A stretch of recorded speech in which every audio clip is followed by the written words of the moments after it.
I'm Benjamin Anthony of the Miriam Institute.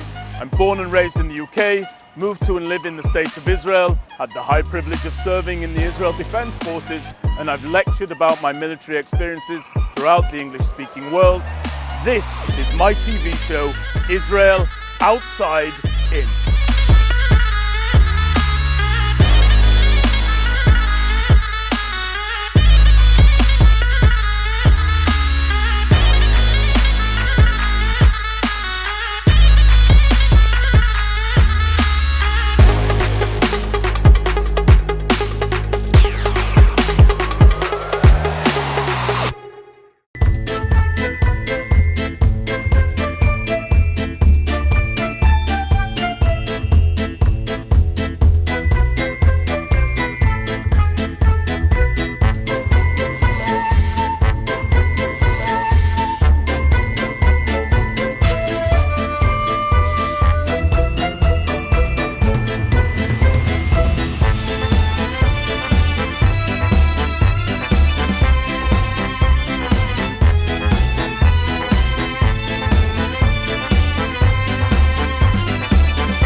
Standing here right on the border between the State of Israel and Syria. And the reason I've come here this evening is because tomorrow I'll be conducting an incredible interview with Major General Eliezer Shkedi. He was the commander of the Israeli Air Force from 2004 until 2008. His dedication to the defense and protection of the state and the people of Israel, wherever they may be, was informed in no small part by the suffering and tragedy that befell his father and millions of Jews just like him. After the events of the Nazi Holocaust, Eliezer Shkedi's father found himself the only survivor of his family. His retelling of the horrors that befell him and many other Jews like him ensured that Eliezer Shkedi dedicated his life to one simple goal: making sure and absolutely certain that the future of the Jewish people and the Jewish state would never again be in the hands of any other nation. In 2007, a decision of nothing less than Israel's destiny came across the desk of Eliezer Shkedi. It was discovered that inside Syria, a nuclear weapons facility was being manufactured and readied to tip the balance of the strategic advantage of the State of Israel in the region. People in the upper echelons of Israel's security establishment, including the Prime Minister at the time, Ehud Olmert, wanted the Americans to destroy that reactor so that Israel might be spared the responsibility. But Eliezer Shkedi, informed by the teachings of his father and the lessons of the Holocaust, knew and lobbied the Prime Minister for an outcome wherein the Israeli Air Force would attack and completely destroy that nuclear reactor. I'm going to ask him about how he came to that decision, what his conversations were with the Prime Minister at the time, and what exactly the impact was of his father and his father's personal story when it came to him deciding that never again would actually mean never again. So let's go and enjoy this incredible interview with Major General Eliezer Shkedi, the former commander of the Israeli Air Force and a hero of the Jewish people.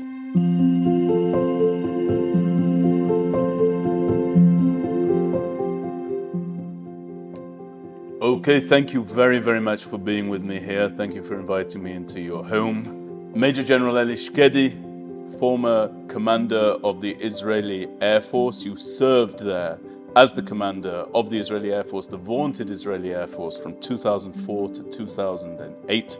And you were also the CEO president of El Al, Israel's national airlines, from 2010 to 2014. You've really reached the upper limits of one's achievements, both in the public sector or in the service sector and also in the private sector. And it's a real privilege for me to be able to interview you today. Thank you so very much for your time. Thank you. It's impossible to understand your story without understanding your father's story. So I'd like to begin there.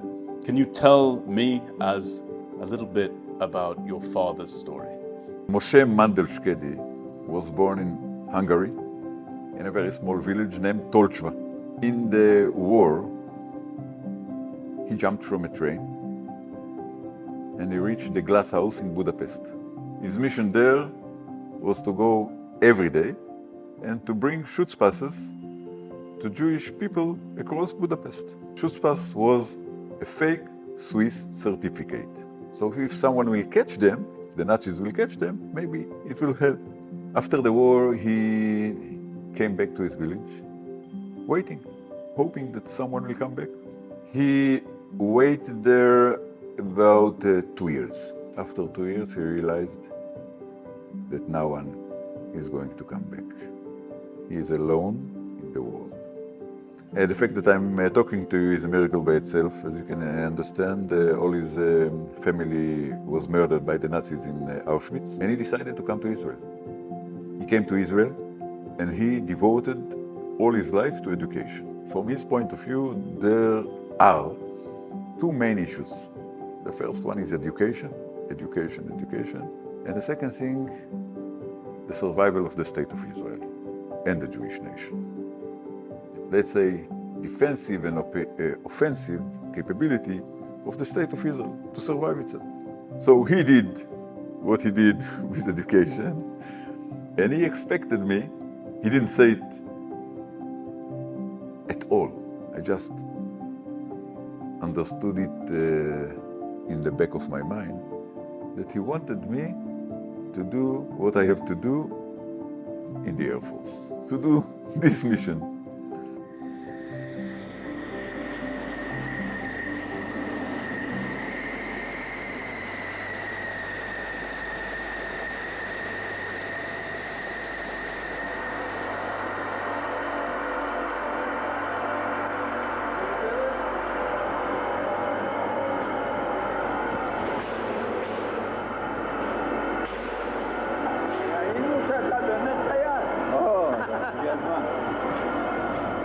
I personally didn't believe that there is a possibility that I will be a pilot. In Israel, pilots, the Air Force has the first priority to choose the best of the best people that are joining the IDF. I saw that I will join the commando. And then I got a letter from the Air Force that inviting me to a test for being a pilot. So I decided, I will try. I didn't know even one pilot. In the place that I was born, there were no pilots. Anyhow, I decided, and maybe it's a little bit funny, an officer from the commando unit, Sayeret Matkal, came to our school. They invited 3 students from the high school to talk with him because our let's say, one of our teachers was the head of the commando training, physical training. And he told me that they want me to join them. I told him, you know,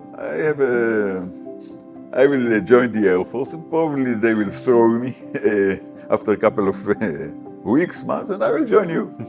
Anyhow, this is the story how I joined the Air Force. What year was this that you joined the Israeli Air Force? What year? The year was 1975. 1975, I presume you're 18 years old. Yes. You go on to become an officer in the Israeli Air Force. You do become a pilot. Yeah. Was there a point, Eli, at which you're looking around, you're looking left, right, up and down, and you think to yourself, I think I could end up being the commander of this. I think I could be the chief of the Israeli Air Force. The question is about the process. What happened? At the beginning, you are doing what you can do in order to be a pilot. Then the next step is going to be a leader of a formation. This is a very important step. The next step is, let's say, that you are beginning to command. And you reach the position of a squadron commander, leading a unit. I had the privilege to let's say, build a unit, F-16D unit in the northern part of Israel. And then you have to decide. I had the privilege that they chose me to be the head of the operational department. It means in charge of all the operations of the Israeli Air Force all around the world. And later on, you have to decide what is what does this pattern mean? I think that most of the time, I thought about the next step, not only in the Air Force, but maybe to go to another area. I wanted to study, and I studied, and always a debate between me and myself, what to do. And I think the first time you understand you are in the, let's say, the main pattern, maybe at the end to lead the Air Force, is when you are a base commander. And later on, if the commander of the Air Force is choosing you to be one of his deputies. I was the commander of the Ramat David Air Force Base, and then they chose me to be the head of the RALA, it means the head of the aviation, meaning training and operation totally in the Air Force. And from there, everything is open. No one promises you anything. A lot of great people, very talented people. All of them are deserved to be the head of the Air Force. At the end, they chose me.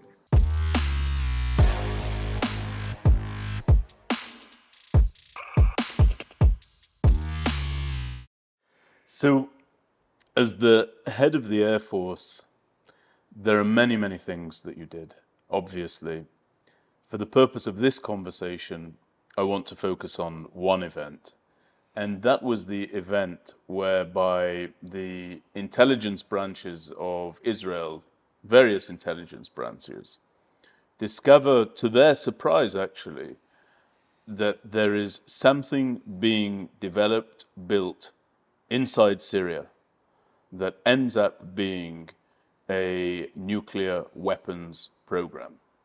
In Syria, a country with which the State of Israel does not have diplomatic relations. One could say that it's an enemy of the State of Israel, at least in official terms. And there are various plans brought about to see how to deal with this issue. First of all, to verify that it is a nuclear weapons program, and then how to remove the threat that comes from a nuclear weapons program inside Syria. Tell us a little bit about how that discovery took place and how you were approached as commander of the Israeli Air Force. First of all, Syria is an enemy we have border with. Unfortunately, we are enemies for a long time.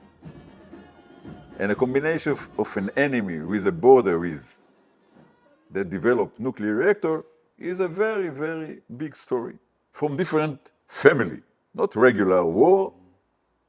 Country that have a nuclear reactor very close to Israel is a totally different story. In March 2007, the Mossad brought very precise, loud and clear evidence that they are building nuclear reactor in the northern and eastern part of Syria. I understood first of all, two things.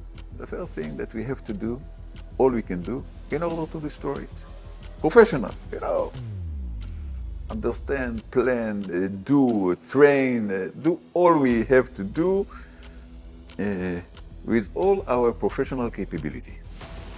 This is one thing. The second thing, I understood for the first time in my life that we are dealing with a different family. Something bigger than all of us. Let's say professional and understanding in the back of your mind, your head. So I decided that I'm going to prepare the Air Force the best. Anyhow, there was a debate. It was not a debate, but it was, let's say, two different points of view. The Prime Minister in those days, that I really appreciate, Mr. Olmert, decided to ask the American to deal with it, to attack the nuclear reactor in Syria. And I said that I think that we should do it by ourselves. I can understand why Mr. Olmert wanted the Americans to deal with it. Because if the Americans are attacking the nuclear reactor in Syria, it means not only about nuclear reactor in Syria. It means a lot to all countries that are developing nuclear capability all around the world in the Middle East. especially. Anyhow, he talked with President Bush, and I decided I don't care about the dealing between the countries. I'm going to prepare and to do all I can do in order to prepare the Air Force to this mission. I decided to use two types of aircraft, F-16I and F-15I, and to use three types of weapon systems, bombs. So if something will go wrong, at the end we will destroy it. Anyhow, now there was another issue. The question was not only if we will be able to destroy it, but how to do it in a way that the Syrians will not understand what we are doing and will not open comprehensive war against Israel after the attack. Big issue. And I asked all the people that knew the secret to think about an idea. Maybe they have an idea. And they came to me, a young officer. His name was Shai, and he told me, Commander, I have an idea. I heard, and the rest is history. We attacked, we destroyed a nuclear reactor, and the Syrians didn't understand what happened. They didn't open a war.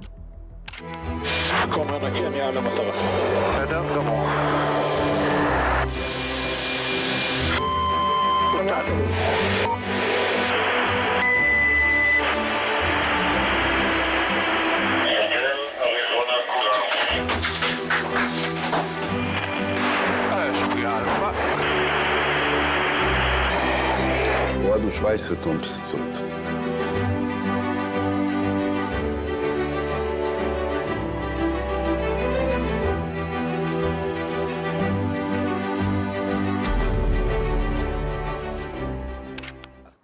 And if you're asking me, I think that even today, they do not know what happened.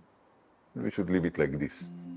Anyhow, the one thing that I would like to emphasize, the reason that Shai, the young officer, came to me was that he knew that I'm going to listen to him. He didn't know if I'm going to accept his advice or his idea, but he knew that I'm going to listen to him.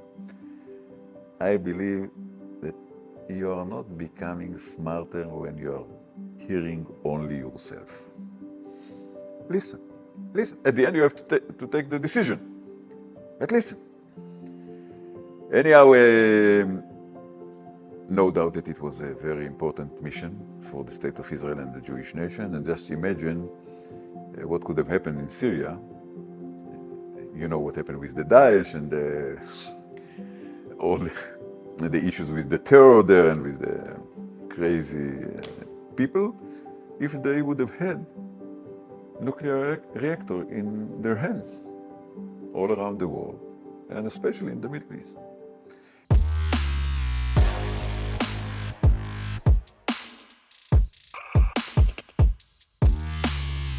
Anyhow, I would like to say that there are two things. First of all, we think that it was a very important mission, and no doubt that we did it as we had to do.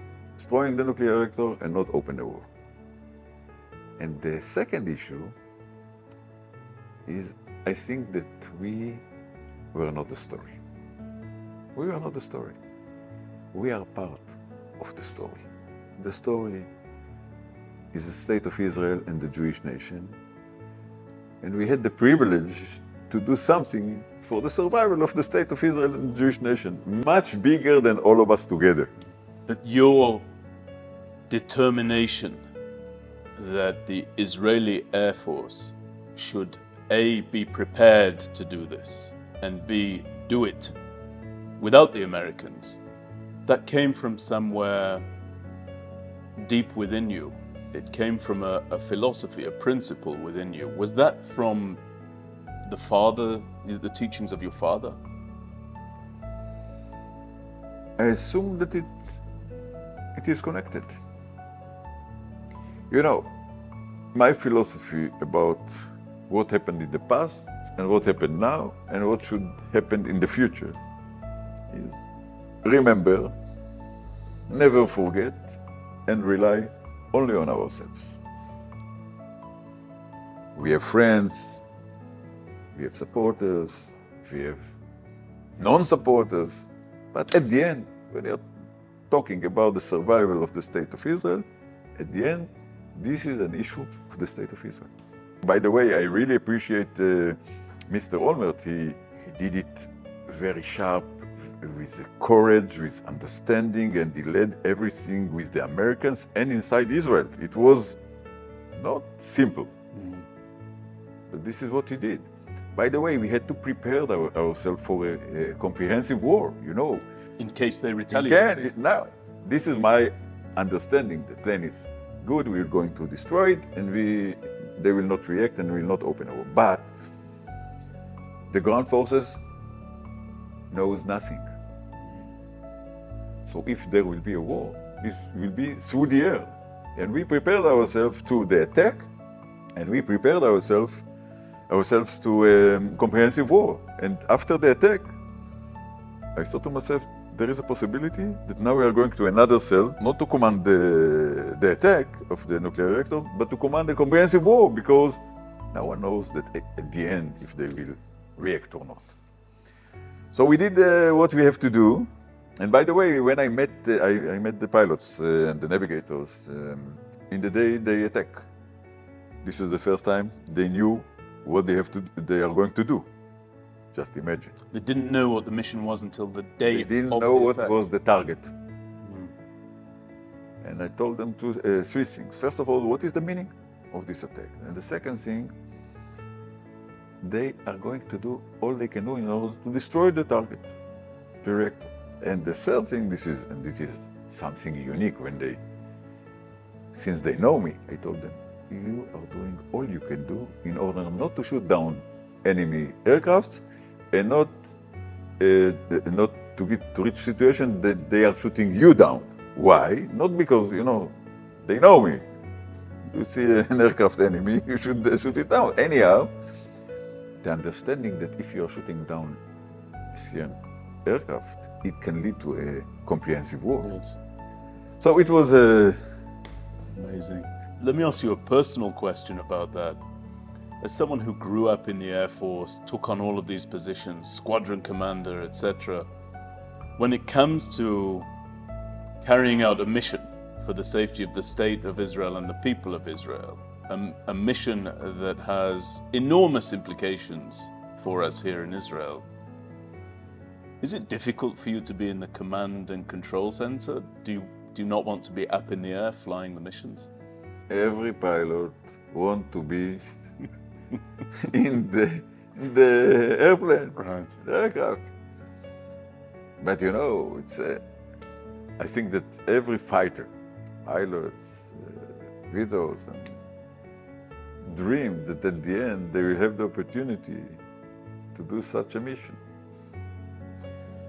So you've shared with us a little bit about your father's background. There was somebody else who knew a little bit about your father's background, because after the mission was completed, Prime Minister Ehud Olmert, who you've already told us about, wrote you a letter. And in that letter, in addition to the printed section, there was a handwritten edition there. Tell us about that letter. After the attack, I got a letter from Mr. Olmert, the Prime Minister, and he wrote about the mission, about how we did it, a lot of compliments, appreciation, and so on. On what is the meaning of this mission for the State of Israel and the Jewish nation. Unique letter. And at the end he wrote, in his own handwriting, warm regards to your father. He knew the story of my father. My father, you already know his history and story as a sole survivor. He was a very optimistic person, very. But there was one open question that he asked himself almost every day, almost every week.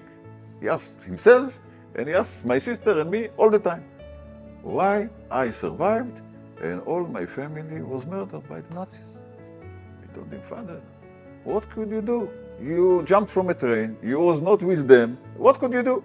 No. Why did I survive and they were murdered? And after I got this letter, I had to decide what to do. To show him the letter. Since it was top secret, I couldn't talk about it with anyone, even with myself, so I decided I will not show him the letter. The year, it was in 2007. In 2015, I realized that my father is going to pass away. He didn't talk, but I saw also his blue eyes, deep blue eyes, that he understood everything. So I decided, I will bring the letter.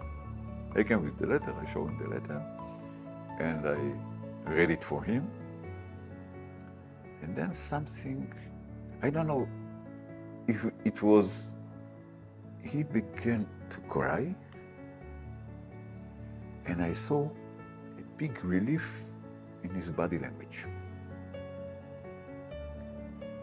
I don't know if what I'm saying is right or wrong, but I felt that this was the first time in his whole life that he got the answer to the open question, why he survived. Through his sons, through the Air Force, through the mission, through the meaning to the survival of the State of Israel and the Jewish nation. And a couple of weeks later, he passed away. He passed away with that knowledge. Yes. Incredible. Incredible. Don't miss the next episode of Israel Outside In to see the second part of my interview with Major General Eliezer Shkedi, the former commander of the Israeli Air Force, where he'll be telling us about his principles of leadership and how he employed them to teach his son to read and to write. And he'll also tell us about the approval he gave for a legendary and controversial overflight by the Israeli Air Force above the Auschwitz death camp in Poland. And I'll also be taking you on a tour of the beautiful Ben Shemen forest near Jerusalem. All of that and more in the next episode of Israel Outside In. If you're interested in investing in the next generation of Israeli and American leadership for the benefit of both countries and the relationship between the two, then please take the time to learn about and to invest in the Miriam Institute annual Israel Strategy and Policy Tour, or ISAP, as we like to call it. First off, I never thought I would be in Israel. When I saw that this was an opportunity, I put my name. We really got to see the entire country in 10 days, experience the culture. The Jewish culture was really impressive for me. Try to get people to love each other and not to hate each other. Really impressed by all of the different types of speakers we were able to hear. It's for cadets, future and current officers of the United States Armed Forces, including the Army, Navy, Air Force and Marine Corps. The ISAP tour brings the best and the brightest active and incoming officers to Poland for a 3-day tour of the Polish death camps, followed by a 12-day, once-in-a-lifetime tour of the State of Israel that crisscrosses the Jewish state. 100% of the participants will go on to serve in positions of leadership within the military and beyond. The ISAP tour is your way to invest in the leaders of today and tomorrow, now. So happy that I was selected and I was able to come. Thank you so much for the opportunity and everything you guys have done here. It's really awesome. For the sake of the US-Israel relationship, please visit the website today at www.miriaminstitute.org/ISAP.